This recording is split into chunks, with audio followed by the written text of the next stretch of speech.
성부와 성자와 성령의 이름으로 아멘.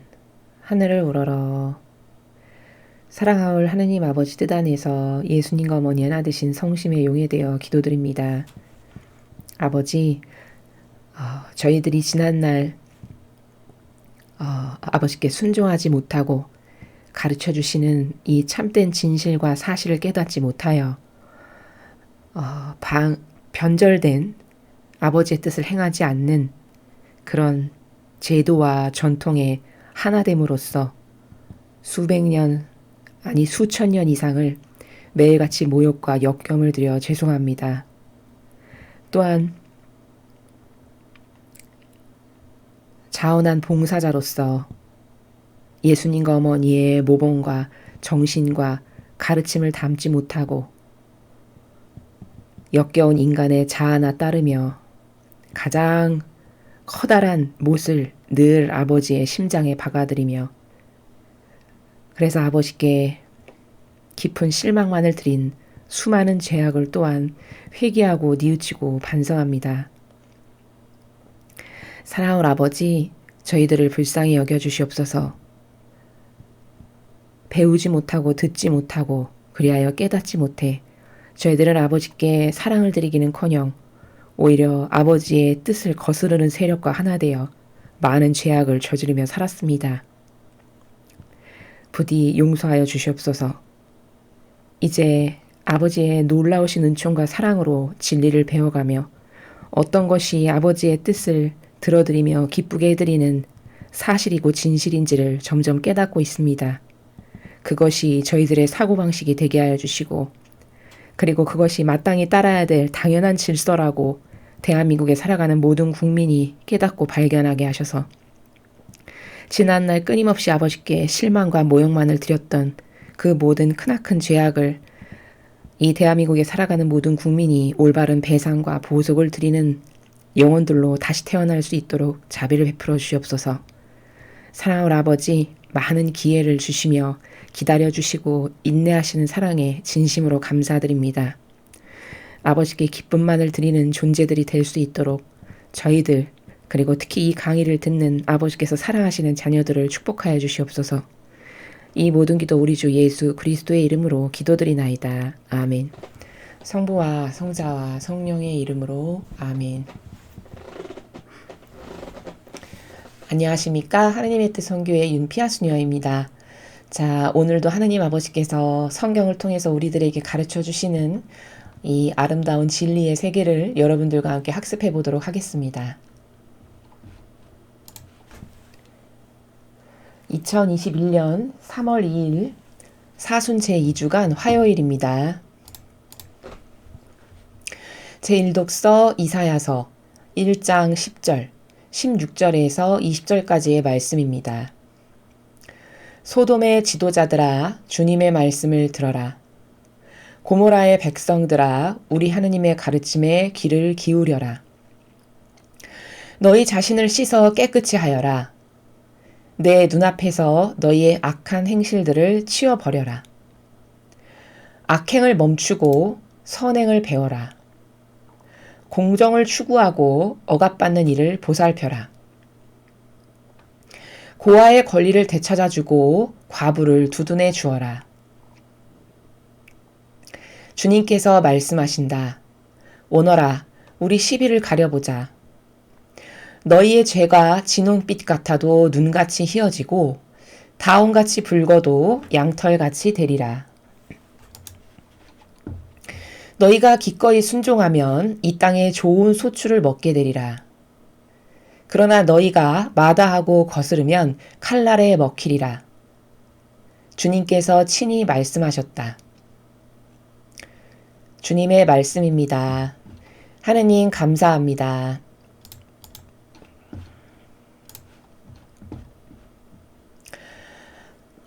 며칠 전에 우리는 그 독서의 말씀에서 공정과 정의를 지키는 것이 얼마나 중요한 것인가, 또 하느님께서 그것을 얼마나 반기시는가, 또 특별히 하느님의 일꾼이다 라면 아예 공정과 정의를 수행하는 사람, 그게 의무고 직무인 사람이다, 이렇게 근본적인 개념이 확고하게 설립되어 있어야 되는 사람이다라고 배웠습니다. 자, 오늘 이 이사야서를 통해서도 아버지께서 강조하시는 것은 공정과 정의입니다. 여기 10절에 보면은 소돔과 고모라가 등장합니다. 여러분께서 다 아시다시피 소돔과 고모라는 망한 두 개의 도시죠. 타락하여서 결국에는 아브라함이 그렇게 하나님께 간곡히 청원드리며 거기 의인 10명이라도 있으면 아버지 그거 멸하게 하시겠습니까? 이렇게 말씀드리니까 하나님께서 그래 내가 너의 기도를 들어서 의인 10명만 있으면 내가 안 망하게 한다. 이렇게 말씀하셨죠. 그런데 그 의인 10명이 없어서 사실적으로 그 정도로 악해서 그 정도로 타락해서 결국에는 그 유황불을 내려보내셨죠. 하늘에서. 그래서 결국엔 소돔과 고모라라고 하는 두 도시가 망했습니다.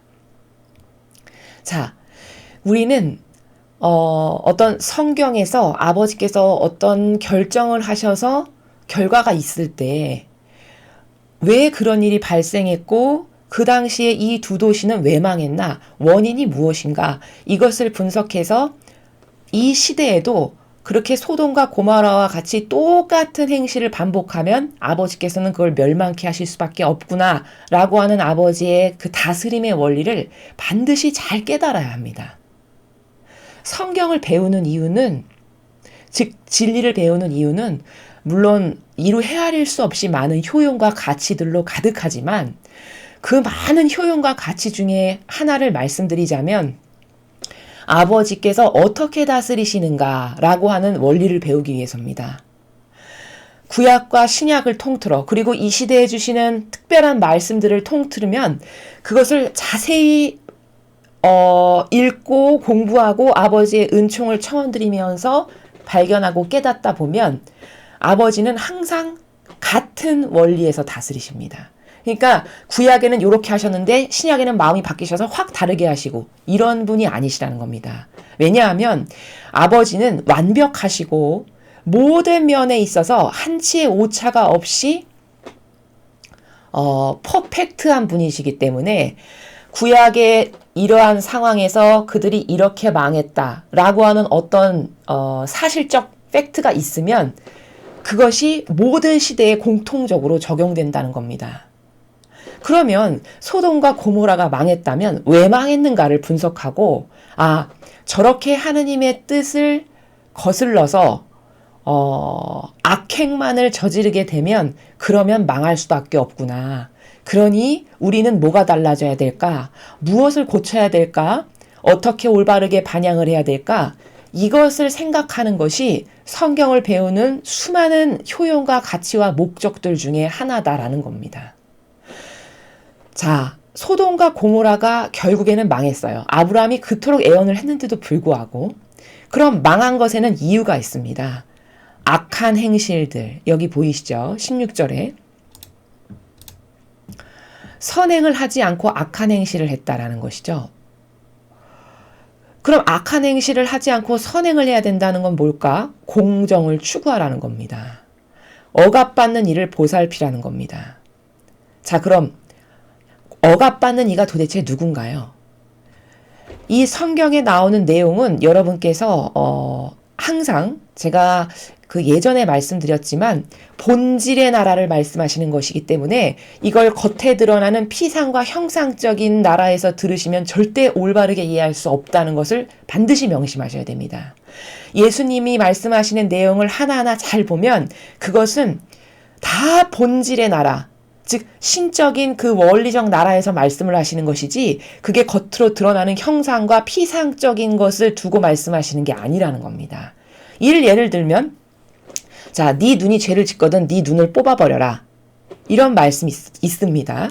그러면 그것을 여기 지금 내가 내 자연법상에서 나의 보이는 이 눈, 내 눈이 이상한 것을 보고 그 음란한 생각을 해서 죄를 졌으니까 이 눈을 도려내서 뽑아내라는 말입니까? 그게 아니죠. 그건 본질의 나라에서 그 너의 눈이 더 이상 죄악을 짓지 못하도록 어떤 본질적 조치를 취해라라는 것이지 눈을 뽑으라는 말이 아니죠. 아주 간단한 예를 들자면 이런 거라는 겁니다. 그래서 17절에 나오는 말씀도 들으면 선행이라는 건 도대체 뭘까? 하느님이 기뻐하시는 일을 하는 겁니다. 아버지가 주신 계명을 잘 지키는 게 선행입니다. 또 하느님 아버지와 완전히 하나 되는 게 그게 곧 선행이고 아버지께서 기뻐하실 일입니다. 그럼 과거에 망했던 두 도시, 그것뿐만 아니라 여기 17절은 사실 누구를 어떤 대상을 두고 하시는 말씀이냐면 바리새와 율법학자들을 두고 하시는 말씀입니다. 그럼 그 세력이 공정을 추구하지도 않았고 억압받는 일을 보살피지도 않았다는 말이죠. 왜? 망했으니까요. 이스라엘이 망했잖아요. 물론 세력은 로마 가톨릭이라고 하는 이교도로 연결이 되어서 여태까지 이어지고 있죠. 세력이 망한 것은 아닙니다. 그러나 그 나라가 망했던 것은 사실 물론 백성들도 잘못된 제도와 전통에 하나 되었기 때문에 망한 원인이 있지만 이스라엘이 망했던 첫 번째 이유는 지도자들이 즉 바리새와 율법학자들이 하느님 보시기에 거스르는 악한 짓을 너무 많이 해서 망한 거다라는 겁니다. 게다가 그들이 하느님의 뜻을 거스르는 역겨운 존재들이었는데도 불구하고 하느님의 뜻을 잘 수행하는 천사라고 착각해서 그들과 하나 되고 협력하고 동조해서 온 이스라엘 백성 모두가 다 그들을 하느님의 참된 일꾼으로 섬겼지 예수님이 아버지께서 특별히 축복해서 이스라엘에 보내주신 메시아라고 인정을 안 했단 말이죠. 이래서 망한 거라는 겁니다. 그럼 그 시대에 그 바리새와 율법학자들이 잘못된 아버지의 뜻을 거스르고 아버지께 모욕과 역겨움만을 드리는 행시 도대체 무엇이었나를 발견하는 것은 굉장히 중요하죠. 왜요? 그것을 똑같이 반복하지 않아야 우리도 멸망하지 않을 수 있으니까요. 그럼 17절에 보니까 공정을 추구하고 억압받는 일을 보살피래요. 이게 선행이라는 겁니다. 아버지 보시기에. 그럼 억압받는 일을 보살피는 게 뭘까요? 이걸 피상적으로 겉에 드러나는 단어만 보고 생각하면 몸이 아프신 그 어르신들이나 장애인분들한테 가서 발에 입 맞추면 억압받는 일을 보살피는 거라고 본다라는 게 문제라는 겁니다. 그건 억압받는 일을 보살피는 게 아닙니다. 억압받는 일을 보살핀다는 것은 인간의 뜻이 아버지께서 주신 계명과 다르게 변질된 인간의 제도와 전통이 영혼들을 그 제도와 전통을 지키라고 강요하고 가두는 게 억압받는 겁니다. 억압하는 겁니다. 우린 이걸 프레임에 가둔다라고 말을 합니다. 그럼 여러분 한번 잘 생각해 보시죠. 여러분이 지금까지 이 진리를 듣기 이전에 열심히 성당을 가고 교회를 가셔서 그 성당에서 이렇게 하는 게 옳다라고 제시하는 그 제도와 전통을 따르는 것이 단 한 번도 하느님께 역겨움이나 모욕을 드리는 거스르는 죄악이라고 생각해 보신 적이 있으십니까? 아마 대다수의 분들은 없으셨을 겁니다. 그럼 그건 뭘까요? 오히려 여러분께서는 더 크고 아름답고 좋은 성당에 가고 그 제도와 전통에 아주 충직하게 잘 따르면 나는 아주 최고의 신자고 훌륭한 신자고 하느님께 사랑받는 영혼이라고 생각하고 살았던 사람들이 굉장히 많을 거라는 겁니다. 그럼 이게 뭘까요? 이게 갇힌 겁니다. 이게 인간의 뜻이 조작해서 만든 제도와 전통을 따르는 게 하느님을 잘 섬기는 거고 하느님께 기쁨을 드리는 거고 나는 신앙생활 잘하는 거다라고 여러분도 모르는 사이에 은연중에 스펀지처럼 빨아들인 프레임에 갇힌 거다라는 겁니다. 이게 바로 인간을 억압하는 겁니다. 이런 억압받는 일을 보살펴라라고 하는 것은 바로 이런 인간의 뜻이 조작해서 만든 제도와 전통에서 그들을 풀어줘야 된다. 거기서 해방시켜야 된다라고 말씀하시는 겁니다. 또 공정을 추구하고 여러분 공정이란 단어를 모르는 사람은 없습니다. 자, 그러나 그 공정의 본질적 의미가 뭔지를 막상 여러분 스스로에게 자문해 보십시오. 공정과 정의? 그래, 옳은 것을 따르는 거지. 아마 이 정도로 생각하실 겁니다. 자, 그러면 옳은 것이라는 것은 사람마다 기준이 다 다릅니다. 어떤 사람은 A를 옳다라고 보고 어떤 사람은 B를 옳다라고 보고 어떤 사람은 C를 옳다라고 보고 패악무도한 강도는 사람 죽이는 게 옳다라고 볼 수도 있는 겁니다. 그럼 이렇게 다양한 기준이 있는데 도대체 어떤 걸 따르는 게 공정일까요? 하느님께서 주신 그분의 계명, 그분의 질서, 그분이 이렇게 성경과 메시지를 통해서 매일 주시는 이렇게 해라, 이렇게 해야 한다라고 주시는 이런 모든 질서와 법칙들이 그것을 따르는 게 그것에 근거하여 옳다, 그르다 선택하고 분별하는 것이 공정을 추구하는 겁니다. 인간의 어떤 변덕스러운 기호나 정서에 근거해서 어떤 사람은 A가 옳다라고 어떤 사람은 B가 옳다라고 하고 이것은 공정이 아닙니다. 사람에게는 사람의 기준과 가치 질서에는 공정이 존재하지 않습니다. 변덕스러운 자신의 기호에 따라 자기가 옳다라고 생각하는 것이 다 다를 뿐입니다.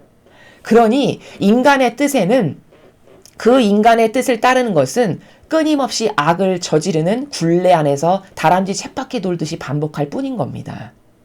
여기 말씀하시는 공정이라는 것은 하느님께서 주신 10개의 계명, 그분이 옳다라고 성경에서 말씀하시는 그 질서, 그 아름다운 신적 질서, 누구도 거기에 반박할 수 없죠. 틀렸다라고 이유나 토시를 댈 거리가 하나도 없습니다. 너무 완벽하셔서. 그럼 그것에 근거해서 그 질서에 근거해서 이거는 옳다, 이거는 잘못되었다, 이것은 바르다, 이건 아니다 이렇게 하는 것이 올바른 분별이고 그 질서에 근거해서 아버지께서 이렇게 하는 게 옳다라고 하시니까 우린 이렇게 해야 돼. 이게 공정을 추구하는 겁니다. 자, 그렇게 공정을 추구하고 인간의 제도와 전통에 갇혀있는 사람을 풀어주고 이게 선행을 하는 겁니다. 또 고아의 권리를 되찾아주고 과부를 두둔해 주어라. 자, 여러분 여기 고아와 과부 두 명의 사람이 지금 등장하는데 이 두 사람의 특징이 뭡니까? 그렇죠. 이 두 사람은 도저히 스스로의 힘으로는 자기를 돌봐서 살아갈 힘이 부족한 한계적인 영혼들입니다. 여러분 고아, 부모도 없는 고아가 이 험악한 세상에서 스스로 잘 살아갈 수 있습니까? 불가능하죠. 남의 도움이 반드시 필요한 존재입니다. 자, 과부. 이 시대에는 전쟁도 많고 수많은 이웃 나라들과의 그 분쟁 때문에 많은 남자들이 전쟁에 나가서 죽고 이상한 어떤 피부병 한번 돌면 많은 사람이 죽고 이렇게 열악한 시대였습니다. 그래서 과부가 많았다고 합니다. 자, 그럼 과부라고 하는 존재는 연약한 여인이 남편을 잃어서 혼자 된 거죠. 그럼 어디 하나 의지하거나 기댈 곳이 없는 존재가 되어버린 겁니다. 의논할 상대가 있길 하나 기댈 존재가 하나 있길 하나 무엇이 두려움이 엄습했을 때 그것을 의탁할 사람이 하나 있길 하나 도저히 혼자로는 살아갈 수 없는 존재가 역시 과부입니다. 즉 하느님께서 자비를 베풀고 사랑을 베풀라고 하는 부류는 고아나 과부처럼 도저히 자기의 힘으로는 스스로 살아갈 수 없는 존재, 이런 사람들에게 너가 그들의 권리도 되찾아주고 두둔해주고 그들을 사랑으로 보살펴라. 이게 선행이라는 겁니다. 그러나 이런 선행을 이교도가 어떻게 변질시킵니까? 아, 여기 봐. 하느님께서는 고아의 권리를 되찾아고 과부를 두둔해주라고 하잖아. 그러니까 사람이 사랑을 해야지, 자비를 베풀어야지. 이래서 난민도 다 받아들이고 공산주의자도 다 받아들이고 나라를 망하게 하는 수많은 세력을 다 끌어안고 받아들이고 사랑을 해야 된다라고 잘못 가르치는 게 바로 이교도의 교회입니다. 이게 하느님의 선행과 완전히 다른 겁니다. 그러면서 사람을 속이는 겁니다. 마치 선행을 잘 베푸는 집단인 것처럼. 그리고 성경을 생전 가르치지 않다 보니 성경에 이렇게 쓰여 있는데도 불구하고 이 17절의 말이 본질적으로 무슨 의미인지를 절대 신자들이 발견하실 수가 없는 겁니다. 그건 여러분의 잘못이 아니라 가르치지 않은 교회의 죄입니다. 올바르게 전달하지 않은 교회의 죄입니다. 그래서 여러분은 수십 년을 신앙생활 하셔도 성경에 이렇게 글씨가 명확히 쓰여 있는데도 이 말이 무슨 뜻인지를 모르거나 아니면 잘못 이해하거나 아니면 곡해해서 해석하거나 이렇게 하고 있다라는 거죠. 이걸 하느님께서 굉장히 안타까워 하신다는 거죠. 그래서 선행이라는 것은 여기 17절에 나오는 선행을 배워라. 얘들아, 내가 좋아하는 건 이런 선행을 베푸는 건데 그게 공정을 추구하고 아버지가 가르쳐 주시는 계명, 그 계명에 근거해서 그 계명의 정신이 뭡니까? 나를 위해선 아무것도 안 하는 겁니다. 다 하나님을 위한 사랑과 내 주변에 있는 이웃을 위한 사랑을 실천하면서 살라는 게 계명의 정신입니다. 그런 것을 실천하면서 살면 그 사람은 이미 공정을 실천하는 사람입니다. 그것이 아닌 인간의 누룩이 교묘하게 끼어들어서 말하는 모든 것은 다 틀린 겁니다. 그건 절대 공정이 아닙니다. 이런 공정, 이렇게 변질돼서 하느님 이름만 교묘히 끌어다가 마치 하느님 잘 섬기는 사람인 것처럼 코스프레 하면서 그 아버지가 주신 10개의 계명을 1700여 개가 넘는 조문으로 다 변질시키고는 그걸 잘 따라. 그럼 너는 하나님께 사랑받는 존재고 신앙생활 열심히 잘하는 모범적인 신자야. 요렇게 교묘하게 세뇌를 시켜서 그거를 잘 지키면 나는 그래도 꽤 괜찮은 신자고 이 정도면 신앙생활을 그래도 잘하지. 이렇게 착각하게끔 만드는, 그래서 그 제도와 전통의 노예가 되게끔 하는 게 바로 이교도의 교묘한 수법입니다. 그러면 여러분은 억압받는 이가 된 겁니다. 갇힌 사람이 된 겁니다. 이런 것을 다 보살피고 풀어주라는 말씀이시죠. 이걸 선행이라고 하시는 겁니다. 고아, 과부, 이렇게 도저히 자기의 힘으로 살아갈 수 없는 존재를 너희들이 사랑으로 끌어안고 보살펴주고 그들의 권리도 찾아주고 섭섭하지 않게, 그들이 차별받아서 다른 사람들하고는 다른 처우를 받지 않게끔 너희들이 보살펴라. 이게 사랑 실천인데, 이 이교도의 사랑 실천은 뭡니까? 나라를 파괴하고 신적 질서를 허물고 국가의 안위를 존속하지 못하게 하는 이런 수많은 악의 세력을 끌어안고 받아들이고 하나되 그게 사랑이야. 요렇게 교묘하게 가르친다는 겁니다. 이게 얼마나 하느님께서 말씀하시는 정신과 정반대되는 정신인지를 너무 교묘해서 하도 잘 속여서 사람들을 잘 보이지가 않는 것 뿐입니다. 아버지는 이런 선행을 하라고 하시는 겁니다. 이게 선행입니다. 이게 아버지를 기쁘게 해드리는 거고, 이게 계명을 잘 지키고 살아가는 사람인 거고, 이런 것을 잘하면 하느님과 하나 된 사람입니다. 자, 그러면서 오너라 우리 시비를 가려보자. 너희 죄가 진홍빛 같아도 눈같이 희어지고 다온같이 붉어도 양털같이 되리라. 무슨 말씀이십니까? 만약에 소돔과 고모라가 회개했다면, 그쵸? 소돔과 고모라가 올바르게 정신을 차리고 아버지의 뜻을 거슬러 악행을 했던 것을 회개했다면 아무리 진홍빛같이 네 죄가 진하고 도저히 저거는 용서받을 수 없는 죄일 거야. 이렇게 사람으로 생각했을 땐 그런 죄도 회개하고 나에게 다가오면 나는 양털같이 하얗게 그렇게 다 용서해 준다라고 말씀하시는 겁니다. 그러나 그들이 회개하거나 뉘우치지 않았죠. 그래서 망한 겁니다. 기꺼이 순종하면 좋은 소출을 먹게 되리라. 당연한 거 아니겠습니까? 아니 하느님께서 주시는 이런 말씀과 계명과 질서에 순종하면서 살면 당연히 아버지가 보살펴 주실 수밖에 없는 겁니다. 축복과 은총을 받을 수밖에 없는 거죠. 그러나 너희가 마다하고 거스르면 칼날에 먹히리라. 소돔과 고모라는 결국 칼날에 먹혔죠. 왜 먹혔습니까? 거슬렀기 때문입니다. 아버지의 뜻을 거슬렀기 때문입니다. 자, 그러나 그 소돔과 고모라보다 더 악독한 세력이 바리사의 부학자입니다.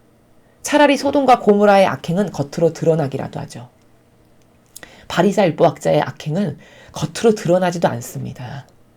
겉으로 드러나지 않았기 때문에 이스라엘 백성들이 멸망하는 그 직전까지도 바리사 율법학자들 때문에 자신들이 망한다는 걸 죽는 날까지 깨닫지 못했습니다. 이 정도로 위대한 속임수의 집단이 바리사 율법학자의 집단이었다는 겁니다. 그들이 가장 하나님의 뜻을 거스르는, 교묘하게 거스르는 위대한 속임수의 집단이었음에도 불구하고 그들이 아버지의 뜻을 거스르기는커녕 아버지께 가장 충직하고 훌륭한 종이라고 생각해서 그들과 하나 되었다라는 거죠. 그래서 이스라엘이 망한 겁니다. 그럼 우리가 그렇게 이스라엘과 같은 운명이 되지 않으려면 어떻게 해야 될까요? 지금까지 내가 깨닫지 못해서 그런 변질된 세력에 하나 되고 동조하고 협력해서 지은 죄 아버지 용서해 주세요. 제가 배우지를 못하고 들은 바가 없고 그리고 깨닫지를 못해서 잘못된 것에 하나 되고 동조하고 협력했습니다. 아버지 용서해 주십시오. 제가 이제부터 진리를 배우니 오로지 이 말씀하시는 이 신적 질서, 이 진리에만 기꺼이 순종하고 이 진리만 완전히 하나 되겠습니다. 이렇게 회개하시면 앞에서 말씀하셨죠. 양털같이 희게 해주신다고. 우리에게는 특히 이 대한민국에 살아가는 모든 국민에게는 이런 회개가 정말 절실히 필요합니다. 더 늦기 전에, 더 늦어서 회복 불가능한 시기가 되기 전에 깨어있는 모두가 이런 회개의 정신으로 그동안 아버지께 몰라서 깨닫지 못해서 악의 세력과 하나 되고 동조하면서 지었던 모든 죄악을 빨리 회개하고 뉘우치시면 뉘우칠수록 여러분께서는 시간을 버시는 거고 아버지의 그 의노의 마음을 돌리실 수 있는 그런 시간을 더 빨리 앞당길 수 있는 거라는 것을 여러분들이 꼭 아시고 실천하셨으면 좋겠습니다. 자, 그럼 오늘 주신 복음 말씀 함께 보겠습니다. 마태오복음 23장 1절에서 12절까지의 말씀입니다. 주님 영광 받으소서. 그때 예수님께서 군중과 제자들에게 말씀하셨다. 율법학자들과 바리사이들은 모세의 자리에 앉아 있다. 그러니 그들이 너희에게 말하는 것은 다 실행하고 지켜라. 그러나 그들의 행실은 따라하지 마라. 그들은 말만 하고 실행하지는 않는다. 또 그들은 무겁고 힘겨운 짐을 묶어 다른 사람들 어깨에 올려놓고 자기들은 그것을 나르는 일에 손가락 하나 까딱하려고 하지 않는다. 그들이 하는 일이란 모두 다른 사람들에게 보이기 위한 것이다. 그래서 성구갑을 넓게 만들고 옷자락수를 길게 늘인다. 잔칫집에서는 윗자리를, 회당에서는 높은 자리를 좋아하고 장터에서 인사받기를, 사람들에게 스승이라고 불리길 좋아한다. 그러나 너희는 스승이라고 불리지 않도록 하여라. 너희의 스승님은 한 분뿐이시고 너희는 모두 형제다. 또 이 세상 누구도 아버지라고 부르지 마라. 너희 아버지는 오직 한 분, 하늘에 계신 그분 뿐이시다. 그리고 너희는 선생이라고 불리지 않도록 하여라. 너희의 선생님은 그리스도 한 분뿐이시다. 너희 가운데서 가장 높은 사람은 너희를 섬기는 사람이 되어야 한다. 누구든지 자신을 높이는 이는 낮아지고 자신을 낮추는 이는 높아질 것이다. 주님의 말씀입니다. 그리스도님 찬미합니다.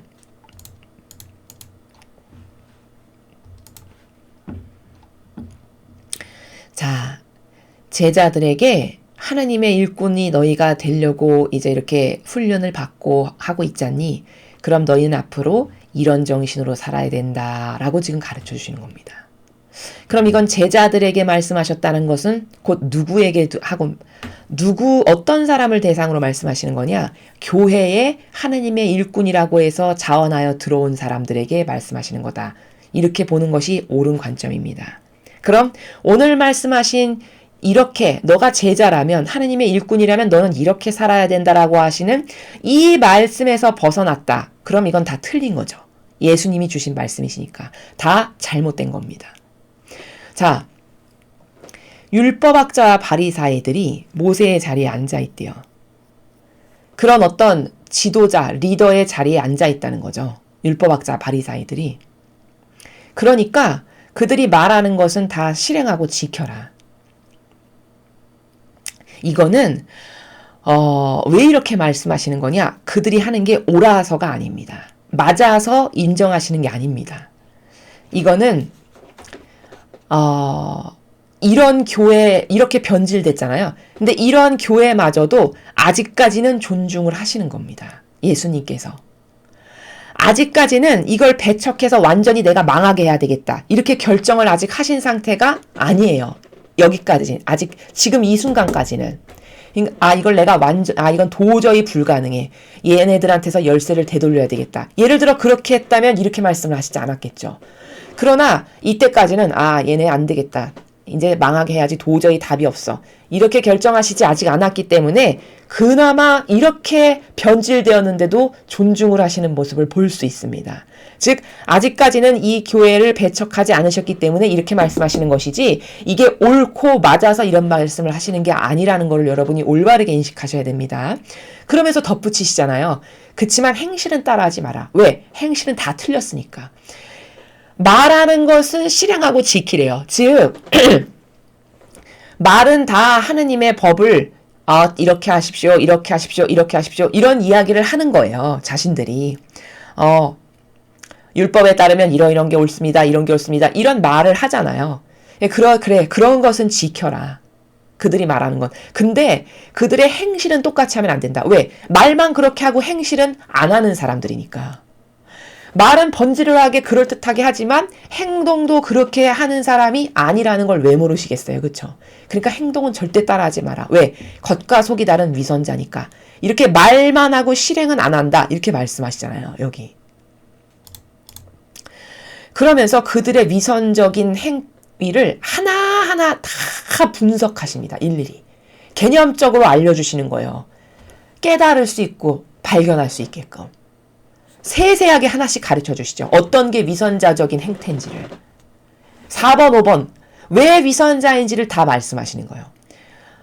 그냥 무겁고 힘겨운 짐을 묶어서 다 그 백성들, 와서 봉헌하고 헌금하는 그 신도들, 거기다가 다 얹어놓고 자기는 손가락 하나 그들이 어떤 봉헌하는 그런 힘겨운 일을 해서 노동을 하고 이렇게 해서 가져오는 것에 요만큼도 도움을 주거나 희생적인 걸로 그들과 함께하는 건 하나도 보이지가 않는다는 거죠.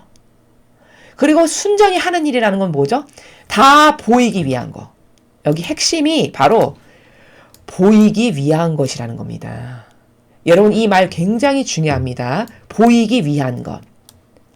이게 이교도로 와서는 여러분 어떻게 계승 발전됐습니까? 행사만 합니다. 행사. 여러분 이교도의 교회에 정말 많은 행사가 있죠. 5월달 되면 무슨 행사, 6월달 되면 무슨 행사, 7월달 되면 엄청나게 많은 행사가 있습니다. 자, 그런데 이 5절의 말이 굉장히 뼈있는 중요한 말씀이신데 그들이 하는 일이라는 건 다 사람들에게 보이기 위한 거라는 거예요. 즉 이교도의 모든 행사는 사람들이 우리는 이렇게 성모님을 공경하는 단체입니다. 그런 곳입니다. 그런 종교입니다.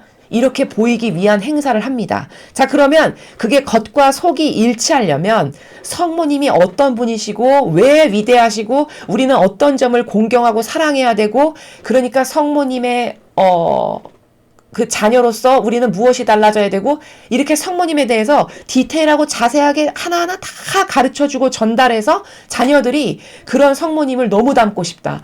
나 그런 성모님하고 하나 돼야지. 이런 것을 다 전달해서 그 영혼들이 매일 새로워지게 하는 것. 이거를 같이 한다. 행사랑. 그러면 그거는 겉과 속이 일치하는 거겠죠. 그러나 이 교회는 행사는 참 많이 하고 그럴듯하게 보이기 위한 걸 굉장히 많이 합니다. 그러나 진리를 가르치냐, 진실의 나라를 전하냐, 그런 건 안 한다는 거죠. 전에도 피상적인 것, 형상적인 것, 겉에 보이는 것. 성모님을 너무 사랑하신다고 해서 어떤 분에게 그럼 성모님의 어떤 부분이 좋으십니까? 어떤 속성의 어떤 부분을 왜 존경하고 사랑하십니까? 대답을 못 하십니다. 그건 뭘까? 모른다는 말이죠. 배운 바가 없다는 겁니다. 그냥 겉모습이 착해 보이고 아름다우시고 예쁜 옷 입으시고 너무 상냥하시고 친절하시고 어머니는 겸손하시니까 이게 다예요. 그럼 그건 순전히 어디서 기인한 문제냐? 교회가 가르치지 않아서입니다. 예수님의 어떤 정신이 위대하고 어떤 게 멋있고 매력적이고 왜 존경할 수밖에 없고 사랑할 수밖에 없는지를 성모님의 어떤 점이 우리랑 어떻게 다르고 우리는 어떻게 변질됐고 성모님의 위대성이 어디 있으며 왜 아버지께로 그토록 많은 사랑을 받고 은총을 받으셨는지 나도 그런 멋있는 성모님과 좀 닮았으면 이런 마음이 우러나게 해야 되는 교육은 그런 정신은 하나도 가르치질 않습니다. 그러니까 이게 뭘까요? 겉에 보이기 위한 것만을 하는 겁니다. 여기 사람들에게 보이기 위한 거다. 이게 이교도의 수많은 행사를 두고 말하는 거랑 똑같다는 겁니다. 이 시대에는 보이기 위한 것을 개별적으로 바리사이법학자들이 성구갑 넓게 만들고 옷자락수를 길게 늘여가지고 걸음도 천천히 걷습니다. 일부러. 왜? 거룩하게 보이게끔 하려고. 뭔가 남하고는 다른 어떤 아우라나 카리스마를 분출하고 싶은데 그렇게 할 수 있는 게 이런 형상적인 것을 그렇게 만들므로써 남이 봤을 때 저분들은 좀 뭔가 달라. 뭔가 카리스마가 뿜어지는 게 달라. 이렇게 보이게 하고 싶어서 이런 일을 한다는 겁니다.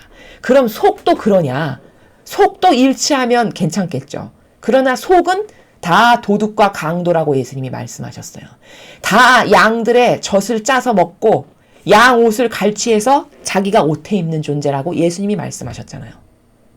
그럼 이건 뭡니까? 속의지는 다 양들이 피땀 흘려서 갖고 온 걸 갈취하는 도둑과 강도면서 겉은 길게 넓게 이런 거 만들고 천천히 걸어다니고 이렇게 해서 나는 거룩하고 위대하고 너하고는 다른 존재로 보이게끔 처신을 하는 거지 뭡니까? 이게 그럼 이때만 있는 일이고 지금은 없는 일이냐? 지금의 이교도가 이거를 계승한 그런 단체라는 겁니다.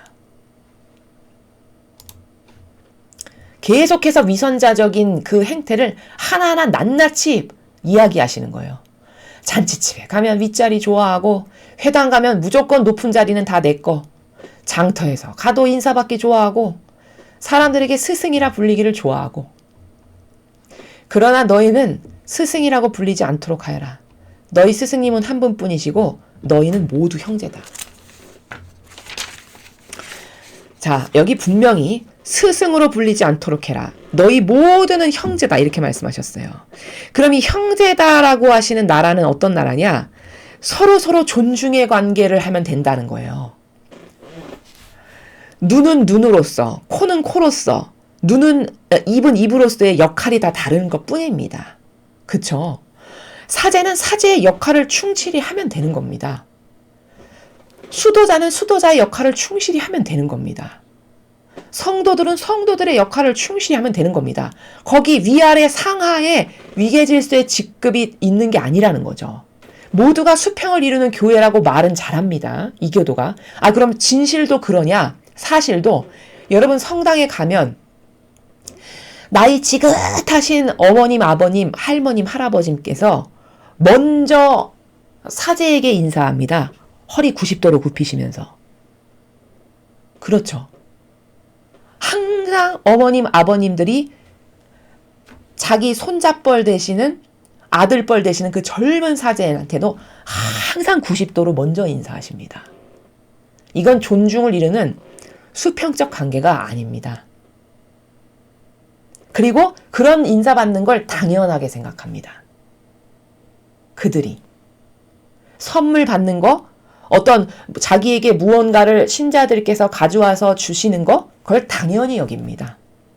이건 수평적, 이런 형제적 관계가 아닙니다. 누가 봐도 그건 형제적 관계가 아님을 다 압니다. 말을 안 할 뿐입니다. 그러나 예수님은 분명히 여기서 너는 스승이라고 어디 가서도 불리지 않도록 조심해라. 스승님은 한 분뿐이고 너희는 모두 다 수평을 이루는 똑같은 존중의 대상이다. 사제면 사제의 직분으로서 그냥 존중을 하면 되는 겁니다. 수도자면 수도자의 직분으로 존중을 하면 되는 겁니다. 또 성도들은 성도들에게 마땅히 받아야 될 그 존중이 있습니다. 이런 걸 서로 존중하는 것이지 마치 위아래에 상하에 위계질서가 있는 것이냐, 한쪽 측은 90도로 허리를 굽혀서 인사하는, 이거는 존중의 형제적 관계가 아니라는 것이죠. 그리고 여기서 또 계속 말씀하시면서 누구도 아버지라고 부르지 말라고 하셨어요. 너희 아버지는 오직 한 분, 하늘에 계신 하느님 아버지 한 분뿐이시래요. 그런데 이 이교도는 교황을 파파라고 부릅니다. 파파라고 부르라고 은연중에 습득 체화시켜서 강요하는 겁니다. 그리고 신자분들은 여기 구절에 이렇게 어느 누구도 아버지라고 부르지 말라라고 했는데 파파라고 부르는 게 하나도 이상하지가 않습니다. 내재와 쇠뇌당해서 수십 년간 그 프레임에 갇혀서 살다 보니 당연히 교황, 파파, 아버지라고 부르는 건 당연한 거 아닌가? 오히려 이렇게 생각하실 겁니다. 그러나 여기 예수님께서는 이 세상 누구도 아버지라 부르지 말아라. 너희 아버지는 오직 한 분, 하늘에 계신 그분뿐이시다. 하느님 아버지만이 우리의 본질적인 아버지시라는 거예요. 그렇다고 해서 또 이런 착각하시는 분 안 계시겠죠?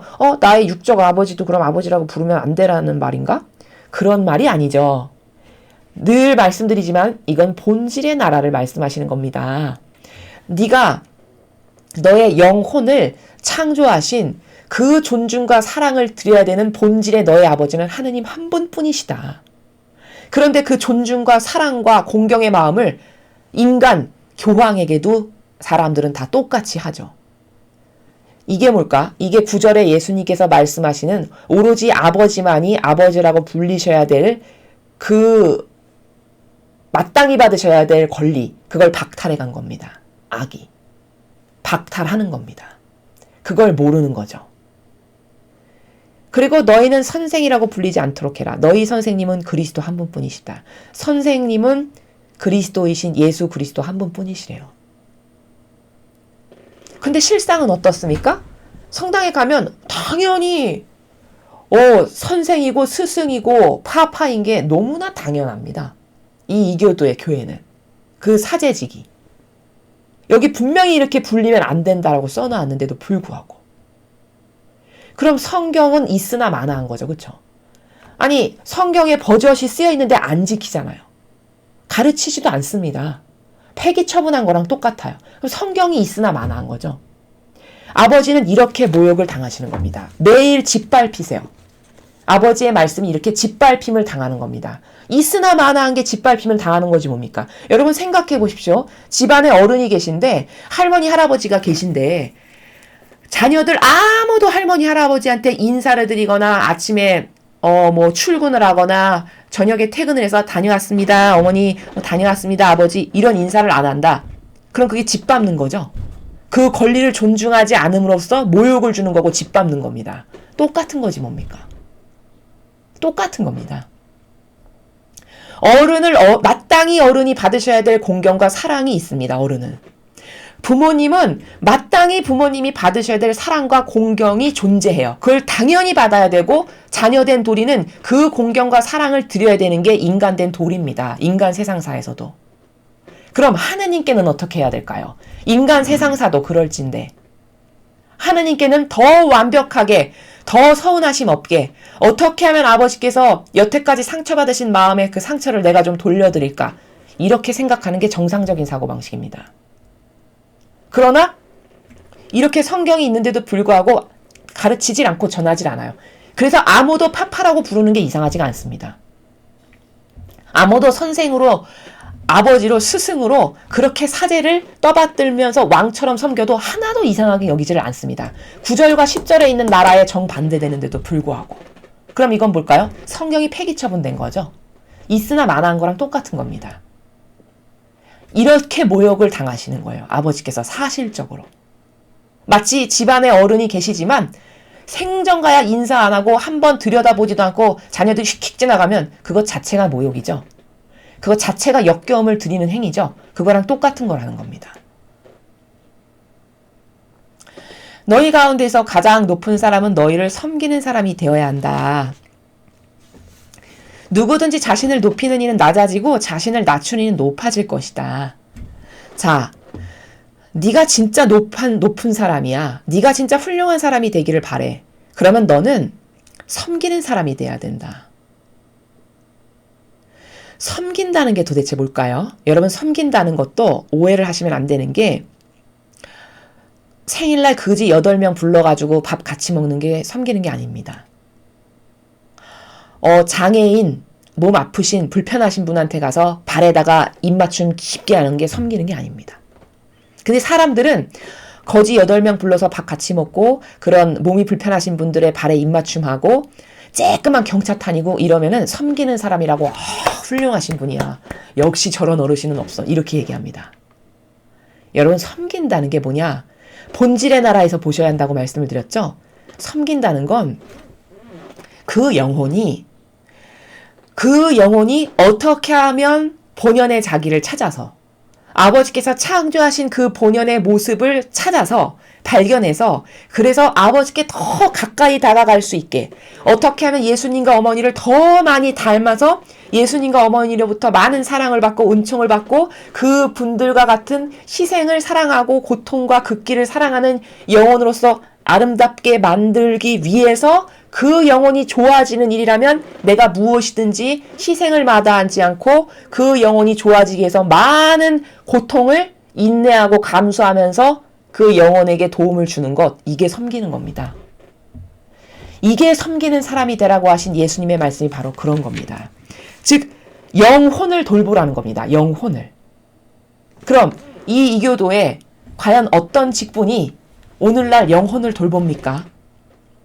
영혼을 돌본다는 거는 이렇게 성경에 나오는 이 말씀의 하나하나의 본질의 나라가 뭐고 어떻게 우리가 그 본질의 나라하고 지금 벗어나서 잘못되어 있는지 무엇을 회개하고 뉘우쳐야 되는지 그래서 하나님께 사랑받을 수 있는 영혼이 되게끔 이끌어주고 그래서 이건 내가 무엇을 잘못 인식했구나. 원래 하나님은 이런 분이신데 나도 그런 아버지께 사랑을 드려야지. 아버지께 가까이 가야지. 예수님과 어머니가 이렇게 멋지시구나. 이렇게 아름다우시구나. 나도 그런 정신으로 달라져야지. 이렇게 해서 자꾸자꾸 그 빛으로 이끌어가서 더 예수님과 어머니께 가까이 어떻게 하면 아버지께 더 가까이 그 영혼이 다가가게끔 도와주는 것. 이게 그 영혼을 섬기는 겁니다. 그러나 사람은 그 본질의 관점이 없다 보니 그저 겉으로 봤을 때 굽신굽신거리면서 겸손한 것 같아 보이는 온갖 코스프레를 하면 훌륭하신 분이야. 영혼을 섬기는 분이구나. 이렇게 착각한다는 거죠. 이건 섬기는 게 아닙니다. 만약에 겉의 형상이 그런데 사실은 영혼을 죽이는 발언을 매일 한다. 그럼 이게 바로 위선자입니다. 이게 바로 바리사야 율법학자와 똑같은 겁니다.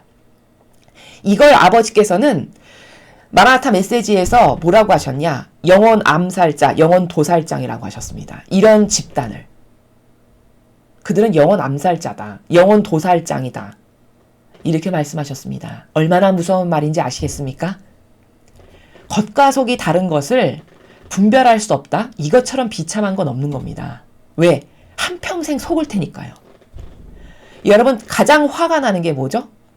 내가 저 사람을 100%로 믿었는데 그게 완전히 다 가짜였다는 걸 깨닫게 될 때 얼마나 화가 날까요? 얼마나 배신감에 치를 떨까요? 인간 세상사에서도 그렇죠. 가장 참을 수 없는 건 뭐죠? 속았다는 걸 내가 발견할 때. 내가 저 사람을 정말 100%로 신뢰했는데 그게 다 완전히 가짜고 제로였네? 이걸 발견하게 되는 순간 그 분노는 참을 수가 없는 겁니다. 아버지께서도 왜 아버지 뜻을 거스르는 성령을 거스르는 죄는 용서 못 받는다라고 말씀하셨나? 그렇게 자비로우신데 그렇게 사랑과 자애가 넘치시는 분인데 왜 아버지 뜻을 거스르는 성령을 거스르는 죄는 용서 못 받는다라고 말씀하셨을까요? 속였으니까요. 철저히 속였으니까. 저 잘해보겠습니다. 저 하느님의 일꾼이 되게 해주세요. 저 아버지 뜻을 이루는 일꾼이 되겠습니다. 이렇게 자언을 했어요. 그래서 아버지께서 그래? 그럼 어디 열심히 해봐라. 그래서 많은 봉헌, 신자들의 그 많은 봉헌 다 공짜로 먹고 입고 자고 또 많은 높은 직함과 권한을 주고 공경과 온갖 존경은 다 받고 이런 것을 다 아버지께서 은총으로 허락하셨어요. 그랬는데 맺은 열매를 딱 보니까 온통 속여가지고 내 양들을 잘 돌보라고 양들을 아버지께서 보내주셨는데 그 양에게 맨날 썩은 걸 먹인 겁니다. 겸연 누룩을 매일같이 먹인 거죠. 그래서 그게 썩은 건지도 몰라요. 하도 조금씩 먹으니까. 그거를 수십 년, 30년, 40년, 50년 받아먹다 보니 이제 그게 썩기는커녕 달콤하고 좋고 그게 오히려 옳고 맞다라고 느껴지는 상태가 된 겁니다. 영혼이. 그래서 내 자식들을 내 자녀들을 잘 돌보거라 해서 양들을 이렇게 아버지께서 보내셨는데 매일 썩은 걸 먹여가지고 그 양들이 다 병들어서 다 똑같이 다 지옥으로 가게 됐다는 게 오늘날의 현실입니다. 이 반감,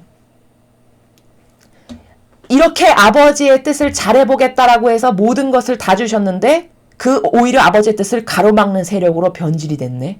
이 반감 때문에 이건 도저히 용서 못 받는다라고 말씀하신 겁니다. 이게 얼마나 무서운 건지를 알아야 됩니다. 우리도 마찬가지라는 거죠. 여러분이 어떤 사람을 철떡같이 아주 100%로 믿었는데 나중에 알고 보니까 완전히 속았다라는 걸 여러분이 깨닫게 되셨을 때 그때 그 배신감, 그 반감은 이루 말할 수가 없다는 겁니다.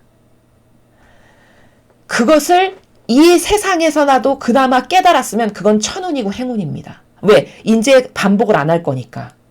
근데 만약에 여러분께서 그걸 죽고 났는데 이제 심판밖에는 남은 게 없는데 천상의 나라에 가서 책이 딱 펼쳐지는데 그때 깨달았다. 내가 저 교회가 진짜 착하고 좋은 100%짜리라고 믿어서 온 인생을 다 올인해서 거기다가 모든 에너지와 열정과 돈을 다 쏟아 부었는데 죽고 나서 딱 갔는데 어머 이거 뭐야? 이거 다 썩은 거 하나님의 뜻을 거스르는 거랑 내가 이렇게 철저히 하나 되고 맹종했다고? 그걸 그때 가서 알게 되실 때 여러분 그때 어떻게 되실까요? 이를 박박 깔며 통곡하시지 않으실까요? 이런 폐해를 막고자 아닌 것을 아니다라고 말씀드리는 겁니다. 아닌 것을 아니다라고 말하는 것은 하느님 일꾼의 기본 의무고 책무입니다. 예수님께서는 그래서 너는 높은 곳에 가서 나팔을 불고 크게 외치라고 말씀하셨어요. 바로 그게 이겁니다. 너는 아닌 것을 성경에 근거한 그 질서에 반하는 것을 높은 곳에 가서 뿔나팔을 들고 다 크게 외치라고 이렇게 말하는 게 바로 이거라는 겁니다.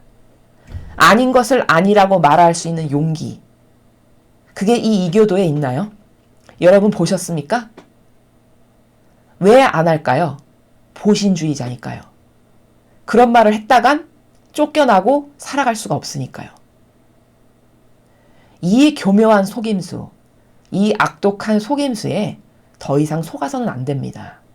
왜냐하면 그것은 남이 패망하는 길이 아니라 여러분의 영혼이 잘못된 것을 믿음으로써 결국엔 땅을 치고 후회할 일을 절대 만들어서는 안 되기 때문입니다. 인생은 누구에게나 소중한 거고 누구에게나 단 한 번밖에 주어지지 않는 기회입니다. 이 소중한 기회에 이 소중한 시간을 가장 가치롭고 아름답고 완벽하고 거기다가 모든 올인을 다해도 나는 이제 여한이 없다. 이 완벽하고 올바르고 공정하고 그리고 참된 내가 이런 것에 일평생 모든 에너지를 쏟았으니 난 지금 죽어도 여한이 없어. 이런 도전과 이런 헌신과 이런 정신이 되어야지 여러분의 그 수많은 열정과 에너지와 돈과 이런 모든 것을 가짜에게 변질된 것에 악에게 동조하고 협력했다? 이것은 정말 그것만큼 아깝고 그것만큼 원통하고 그리고 그것만큼 참 받아들이기 힘든 그런 고통은 없을 거라는 것을 여러분에게 말씀을 드립니다. 자, 지금이 사순시기입니다. 사순시기에는 특별히 아버지께서 이런 공정과 정의에 대한 말씀을 많이 하십니다. 이 지금까지 공정과 정의로 아버지의 뜻을 이루지 않아서 아버지께 올바른 화답을 드리지 못했던 이 교회가 지은 죄, 그래서 아버지께서 상처받으신 그 마음을 우리들이라도 깨어있는 여러분들께서라도 아버지 마음에 위로를 드리시는 지금이 사순시기니까 깨닫지 못한 그 죄로서 아버지께 지난날 슬픔을 드렸던 것을 우리 모두가 회개하고 뉘우쳐서 조금이나마 상처받으신 아버지 마음에 위로를 드리는 그런 훌륭한 자녀들이, 그런 올바른 자녀들이 되셨으면 좋겠습니다. 이상으로 2021년 3월 2일 사순제 2주간 화요일 복음 해설을 마치겠습니다. 감사합니다.